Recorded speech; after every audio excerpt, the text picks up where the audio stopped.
Greetings loyal subscribers and honoured guests. Issue 27 of Commodore format was the Christmas issue, which weighed in at a gargantuan 84 pages. It was crammed full of exciting previews, reviews and other content from the team. The power pack was also spread across 2 separate tapes once again, due to the size of the full games that were being given away at this time. There were no less than 3 full games this time that feature a monster with a fondness for chewy fruit sweets, a head-scratching puzzler and a sports compilation. Then there's a playable demo set in the Middle East and a useful utility to help you sort out the alignment of your dataset. This all sounds quite promising, so let's get stuck in and see if it's any good, shall we? We don't have the most exciting start here, but I thought I should get it out of the way quickly. Loadmaster, as it's called in the magazine, or Master Load as it's called on the tape itself, is a small utility made by Datel for Commodore format to help people sort out the alignment of their heads on their dataset with the help of a small screwdriver. The dataset was notorious for failing to load, especially with certain finicky games, so this was a handy tool to help give your C64 a bit of TLC. Very dull to look at, but useful.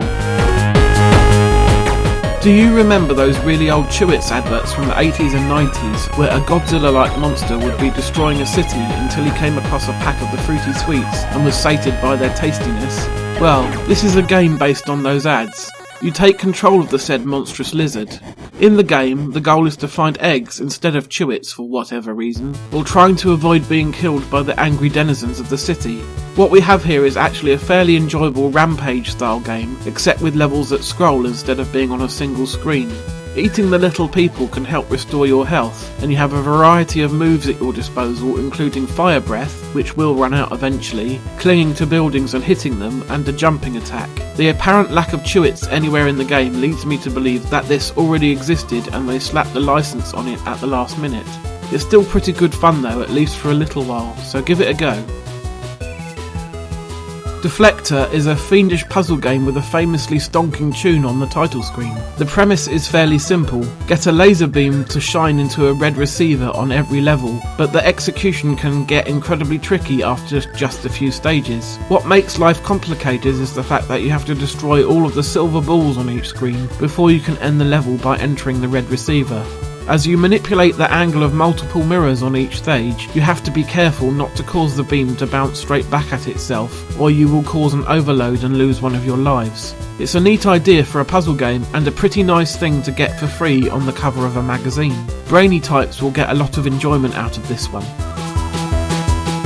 Time for a spot of sports action now with alternative world games. As you've probably already guessed though, this isn't your average track and field clone. No, instead you have events like the sack race, pile of plates, pillow fight and about 5 others. Firstly, a complaint. This game takes an age to load and there's a ton of it. It's so big that part of it was on the other side of the tape, which is why this power pack is spread across 2. It was quite painful just trying to capture the footage for this video. Once you do finally get into an event, it's all over fairly quickly. Anyway, the game has some very nice cartoony graphics, a good sense of humour and another solid soundtrack by Ben Daglish, but the insufferable load times spoil the whole thing. Do yourself a favour and play the disc version instead. We end things this week with a playable demo of Scepter of Baghdad, an Arabian adventure where you take control of the Caliph of Baghdad, who has been shrunken down to a tiny size. This is one of those Dizzy-style platform puzzlers where you roam around the environment, picking up and putting down items until you work out what to use where in order to progress further. I can't stand the Dizzy games personally, but Scepter of Baghdad seems to be a good deal better than them, with some very nicely drawn graphics and superb music. The controls are pretty good too, and the enemies, at least in this demo, are avoidable with a bit of care. This may be the first game of this type that I could actually see myself getting into. Of course, I am still rubbish at figuring out the puzzles, but I could get better at these as I get used to the logic of the game. A pretty nice demo all in all, and a good way to end this episode. Overall, I thought this tape was a pretty good one. I enjoy the ones that have a nice variety of game styles, and this one had just that. Although the Loadmaster utility is hardly the most exciting thing to try and show off on a YouTube video, it would have been extremely useful to have back in the day. I think my favourite thing on this tape was actually the Muncher, followed by Deflector. Both of those are solid games. Scepter of Baghdad is quite a nice demo, but the game is not really my cup of tea, and Alternative World Games is let down by those long load times. It's good fun if you have the patience though. Anyway, we're done for another fortnight, so see you again soon for Power Pack 28. In the meantime, take care.